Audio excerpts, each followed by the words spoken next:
In the hours before President Trump's State of the Union address last night, we learned that the president's expected nominee for ambassador to South Korea, Victor Cha, will not be nominated, apparently because he didn't agree with White House attitudes that a limited military strike against North Korea would blunt the threat from its nuclear program.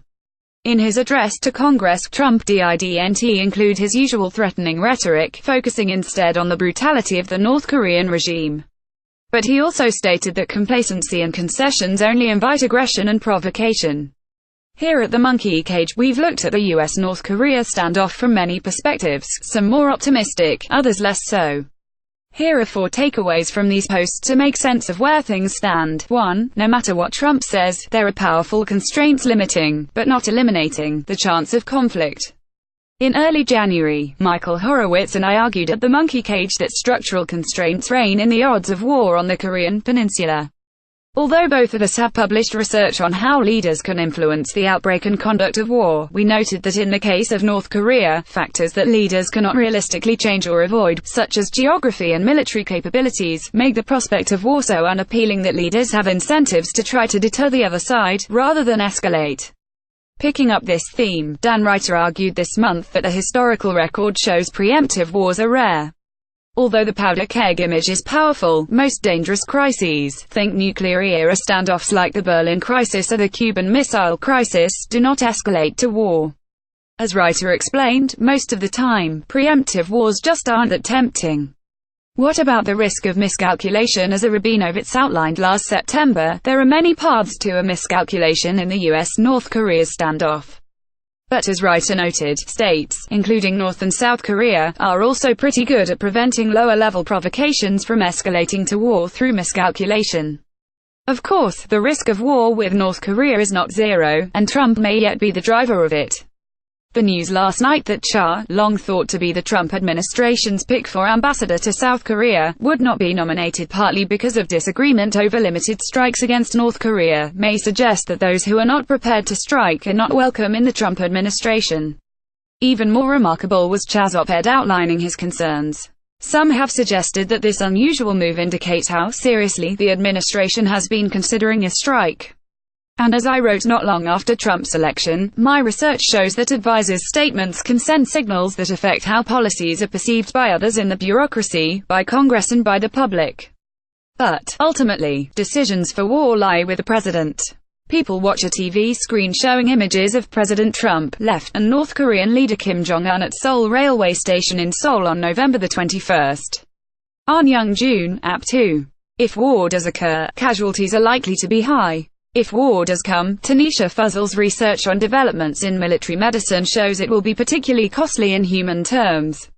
As Fuzzle explained, advances in military medicine depend crucially on airlifting soldiers off the battlefield to trauma centers, to prevent wounds from being fatal. In a Korean war, the United States might at least temporarily lose control of the skies, undermining its ability to airlift the wounded and increasing the number of dead. 3. Even if there is no war, Trump's rhetoric may have consequences for U.S. alliances in Asia. In August, after Trump's comments about how North Korea would face fire and fury like the world has never seen, Mira Rapp-Hooper explained how Trump's threatening rhetoric damaged the U.S.-South Korean alliance, by undermining South Korea's trust in the United States. In her roundup after Trump's Asia trip in November, Rapp-Hooper also noted that the president's efforts at reassurance go only so far. Since then, renewed diplomacy and small signs of cooperation between North and South Korea, particularly over the upcoming Winter Olympics, suggest that South Korea may be taking matters into its own hands. But the military alliance between the United States and South Korea continues on a day-to-day level, as Ariana Mastro and Arzan Tarapur wrote this month, after a research trip to Seoul. They found that military cooperation between the United States and South Korea is still robust, aided by long-standing institutions and routines. At the political level, however, Mastro and Tarapur reported far less stable coordination, which is where Trump's threats come in. By threatening a war that South Korea understandably wants to avoid, Trump risks allowing North Korea to drive a wedge between the United States and its longtime South Korean ally. 4. The United States still has imperfect knowledge of what's going on in North Korea. Finally, what about what we know about North Korea itself? Alex Bolfras recently explained that although intelligence estimates of nuclear programs have historically been quite good, states tend to underestimate, rather than exaggerate, a country's nuclear progress. What's more, the larger and more complex the program, the harder it is to get good information. In the case of North Korea, the United States is confronting a state determined to develop an advanced nuclear missile capability.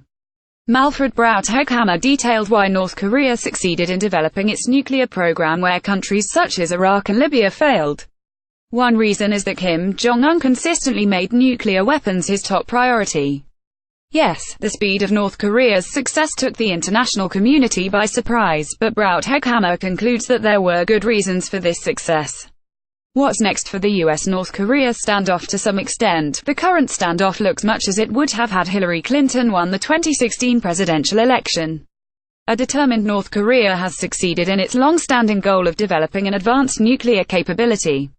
But North Korea still shares a border with China and faces a formidable foe in the United States.